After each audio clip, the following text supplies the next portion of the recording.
न बोललेलं ऐकावं, न लिहिलेलं वाचावं. युवराजांना नक्की काय म्हणायचं असेल? असं कसं कोड्यात बोलले ते?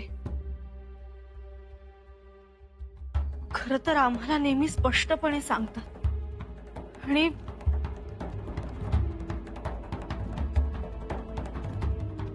न बोललेलं ऐकावं, न लिहिलेलं वाचावं.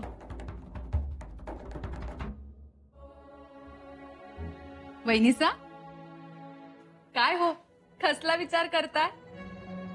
नाही, काय नाही. अहो, आबासाहेबांच्या आदेशाप्रमाणे दादासाहेब परळी सज्जनगडावर गेले आणि आमचा जीव भांड्यात पडला. हो ना, आम्हालाही काळजी वाटत होती. 2 दिवस झोपलो नाही आम्ही. ही गोष्ट आली होती आमच्या लक्षात, पण आम्ही मुद्दामच काही बोललो नाही. आमच्या मनात एकच गोष्ट होती, दादासाहेबांकडून आबासाहेबांच्या आदेशाचा अवमान होऊ नये. नाही झाला बत्ताशीबाई. आबासाहेबांसाठी युवराज कशाची पर्वा करत नाही. पाय निघत नव्हता, पण तरीही गेले. युवराजांच्या मनाला शांती लाभावी आणि आम्ही लवकरात लवकर युवराजांसोबत रायगडावर जावं. एवढंच नाही वहिनीसा, रायगडावरील सर्व अतृप्त आत्मे शांत व्हावेत, त्यांच्या मनात बदल व्हावेत आणि आमच्या दादासाहेबांची योग्यता त्यांना समजावी. सगळे पेच सुटावेत, सगळं लखलखीत व्हावं, लख्ख ऊन पडावं. होईल, तुमच्या मनासारखं सगळं होईल. आणखीन एक काळजी आहे बत्ताशीबाई. युवराजांचा मुक्काम सज्जनगडावर असेपर्यंत त्यांचं मन दुखावेल असं काहीही घडू नये, एवढंच वाटतंय आम्हाला.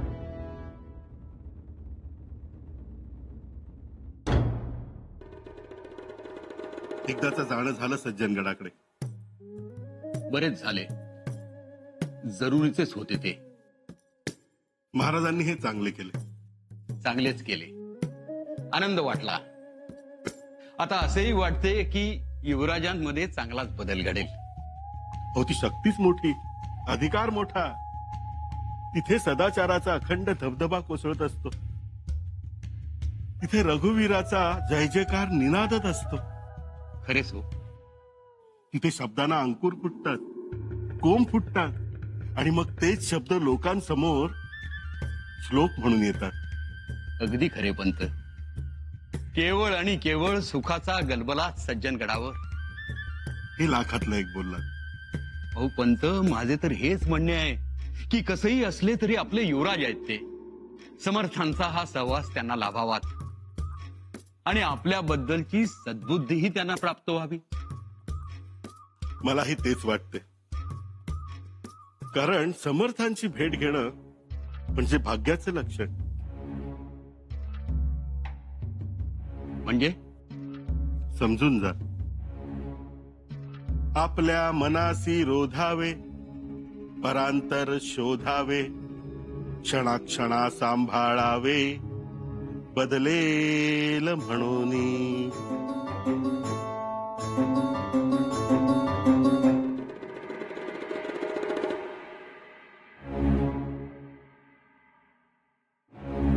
युवराज शंभूराजे. खार बाबा आलास? ये. माताजी, युवराज शंभूराजे. युवराज नाही आहेत. काय काम आहे तुझं? कशाला आलायस? खान साहब ने भेजा है हमें. खान साहब मजी दिलेर खान ना? जी जी, दिलेर खान साहब, उन्होंने भेजा है मुझे. युवराज को ये खलीता देना है, बहुत जल्दी में. खलीता देना है? जी माताजी. जल्दी है? जी माताजी. त्या परास तो खलीता घाल चुलीत. क्या? खलीता पाठवतोय, खलीता. त्या मुर्द्याला म्हणावं, का बाबा हात धुवून लागलास माझ्या लेकराच्या माग? उठसूट खलीता पाठव, उठसूट माणूस पाठव. काय बापाची पेंड आहे का र? माताजी,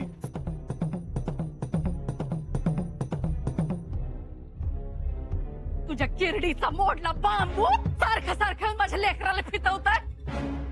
अरे सोन्यासारखं पोर आहे माझं, पण नाही नाही ते बोलायला लागली माणसं तुमच्यामुळं. देवाला तोरण पाठवताय. अरे कुठं तुझ्या खानाची ओळख झाली रे देवाशी? लेकीच्या बारशाला भी नजरानं पाठवला समजेन जादूगर. नाही धड आणि तपकीर वड. आता जातोयस का सडकून काढू धारास द्या.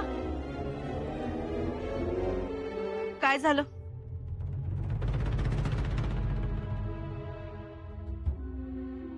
दिलेर खान साहब ने खरीदा भेजा है युवराज के लिए. दिखाओ. ए हो मागा इकडा.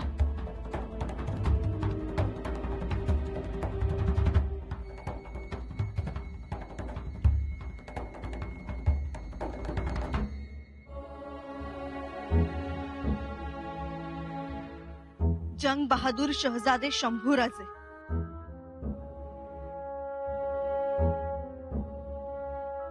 शंभूराजे आपका खलीता मिला, बड़ी खुशी हुई.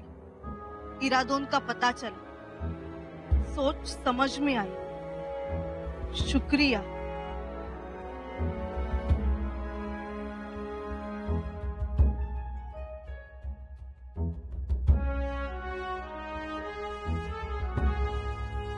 शंभूराजे, इरादा तो बुलंद है आपका, लेकिन मंजिल की राह हमारे शामियाने से होकर गुजरती है.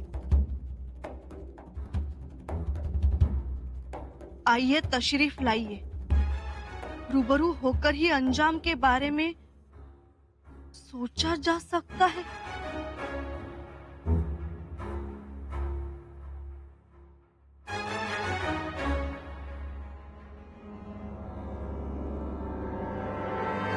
हुजूर, हुजूर, क्या बात है मुल्ला अहमद?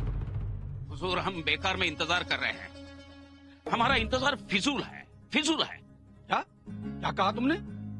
सच कह रहा हूं. खामोश. मुल्ला अहमद, तुम सिर्फ तलवार चलाना जानते हो, दिमाग लड़ाना तुम्हारे बस की बात नहीं.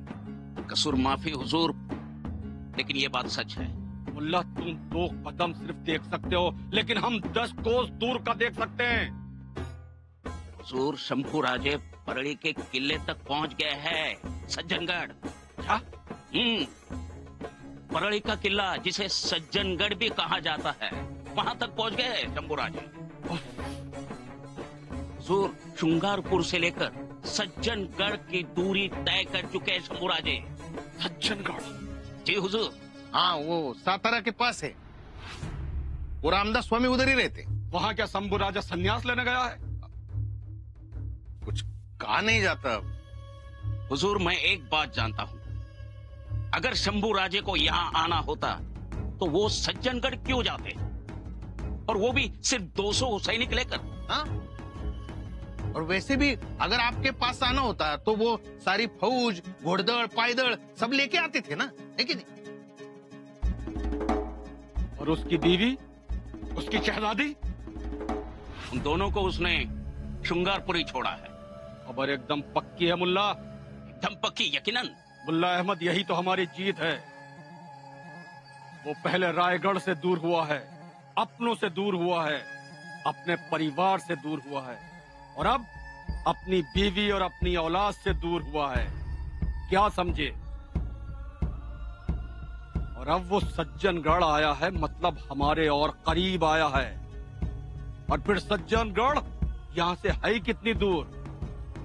मुल्ला, शराब जितनी पुरानी हो, नशा उतना ही चढ़ता है, और दुश्मन जितना शातिर हो, उसको जीतने में उतना ही मजा आता है. हम कुछ समझे नहीं.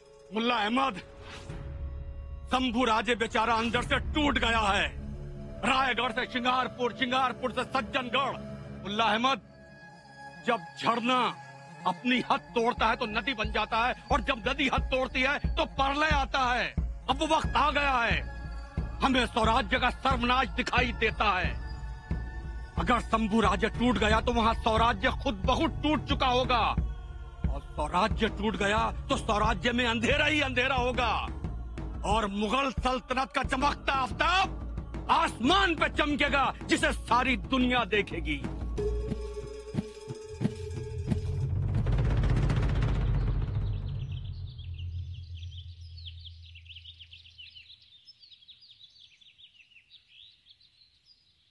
हंबीरराव, जी महाराज। शहजादा शाह आलम औरंगाबादला आलाय, त्याच्याशी सतत संपर्कात असा। जी महाराज, बैरजी नायकांकडून लवकरच आपल्याला खबरा यायला सुरुवात होईल। हंबीरराव, जी महाराज। आपण जर शहजाद्याला फेतवू शकलो तर औरंगजेबाला एक मोठा शह बसेल। शहजाद्याला दक्षिणेचा बादशाह बनवू असा आमिष दाखवून बघू। जी महाराज। आणि तेही जर महाराज, शृंगारपुराहून कवी कलेश आले। शृंगारपूर? जी। बोलवा त्याला। जी महाराज।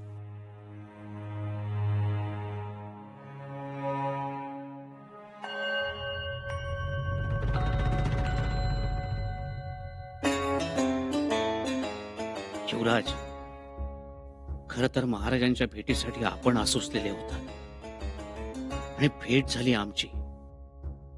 महाराजांचं दर्शन आमच्या नशिबात होतं आणि आपण मात्र हे महाकाली बारशास अगत्याने यायचे योजिले होते, परंतु धोधो पडणारा पाऊस, नदीवरचे वाहून गेलेले साकव आणि आमच्या अंगात भरलेला ज्वर, त्यामुळे आम्ही शृंगारपुरास येऊ शकत नाही।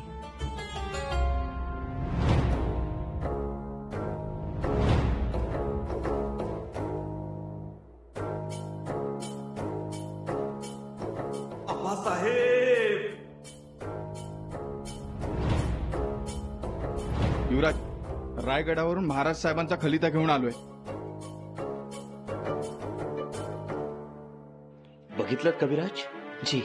राणू अक्का, युवराजनी आबासाहेबांचा खलिता आलाय। आम्ही म्हणत होतो ना खलिता येणार म्हणून।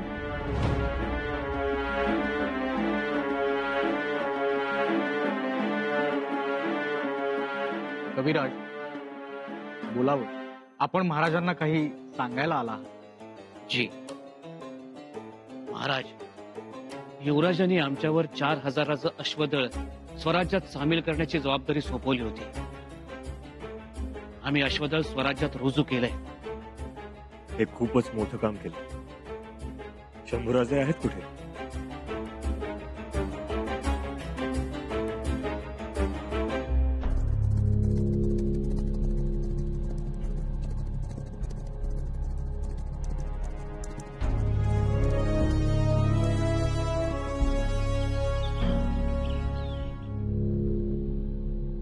ज्योताजी, किल्लेदार जिजाजी काटकरांना निरोप गेला होता आम्ही येत असल्याचा?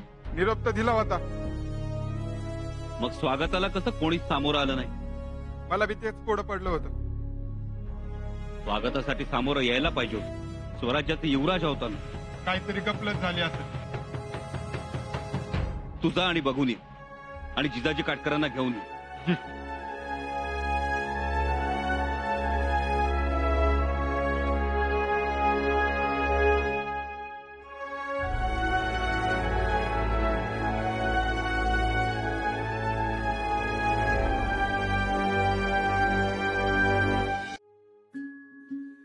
पण तुम्हाला ही गोष्ट कशी कळली की आम्ही किल्ल्यांना स्वातंत्र्याची किल्ली मानतो म्हणून?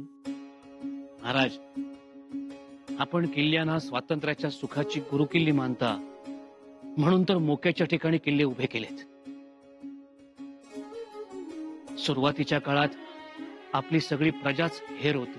लोकच आपल्याला खबरा द्यायचे, प्रसंगी धान्य द्यायचे, आपल्या मावळ्यांना आश्रय द्यायचे। आपला स्वराज्य लढा आपण रयतेच्या मनात प्रथम रुजवलात, उभा राहिला। बरोबर ना महाराज?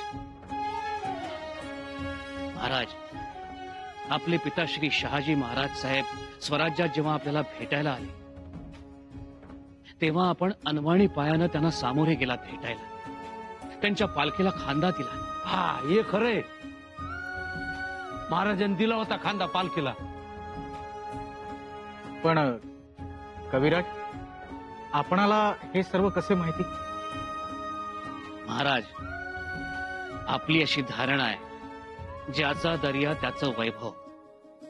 आपल्या आरमाराला दर्या भवानी म्हणतात. आपण स्वराज्यात पहिल्यांदा अष्टप्रधान मंडळ स्थापन केलं, योग्य अधिकाऱ्यांची नेमणूक केली, वंश परंपरा मोडून काढली.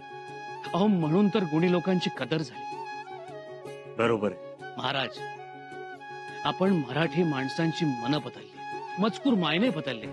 पूर्वी पत्रात मशहुरुल अना किंवा मग अजारक खाने खुदाए वन असे शब्द होते. आपण हे शब्द हद्दपार केले आणि त्याऐवजी राजमान्य, राजश्री, तीर्थरूप, तीर्थस्वरूप, साष्टांग दंडवत, साष्टांग प्रणिपात असे शब्द व्यवहारात आणले. एवढंच नाही महाराज, रायगडाच्या पायथ्याशी खेडेबाऱ्यास आपली शेती होती. केळीच्या बागेला, आंब्याच्या बागेला आपण स्वतः पाणी देत होता, स्वतः मोठ चालवीत होता. कलश, आम्ही शेती तर अगदी आतापर्यंत करत होतो. पर काय व कलश, एवढं बारकावं तुम्हाच नाही कसं ठावं व? महाराज, आपली प्रत्येक गोष्ट, आपला प्रत्येक पैलू आम्हाला माहिती आहे, तो केवळ युवराजांमुळे.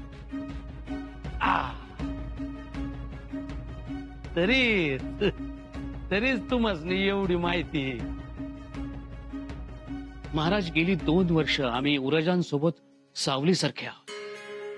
प्रातःकाळी उठल्यावर आपलाच विषय, मध्यान्हकाली आपलंच गुणगान, तर सायंकाली आपलीच चर्चा. आपण आपले आदर्श याशिवाय दुसरा कुठलाही विषय नाही युवराजांकडे बोलायला. महाराज, आपण युवराजांकरता देव आहात. तुम्ही सोडून त्यांच्याकडे दुसरा कुठलाही विषय नाही, फक्त तुमचाच अभिमान, सतत आपलीच आठवण. खर तर महाराज, आपणास भेटण्यासाठी युवराज उतावीळ झाले होते, पण आम्हाला ठाऊक आहे युवराजांना नाही करमणार आमच्याशिवाय, आम्हाला देखील नाही करमत त्यांच्याशिवाय. कधी एकदा ते कडकडून भेटतो आहोत युवराजांना, असं झालंय. चला शंभूराजांचा अश्वदळ बघूया.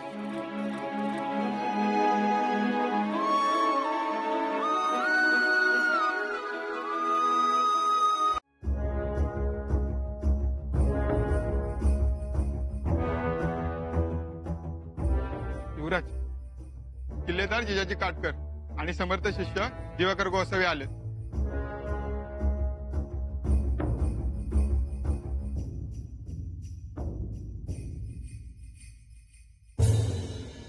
जय जय रघुवीर समर्थ. प्रणाम.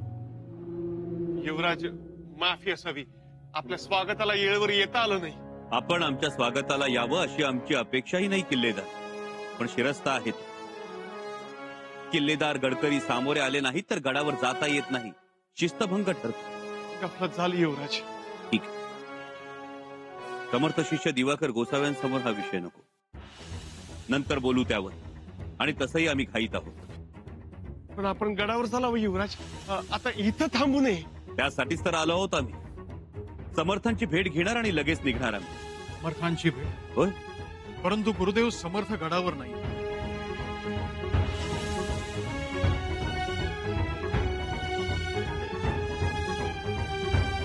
समर्थ गडावर नाही? नाही, आज भल्या पहाटे अंगापूर गावी गेले. तेथून मसूरला जाऊन पुढे नियोजित कार्यक्रमास जाणार आहे.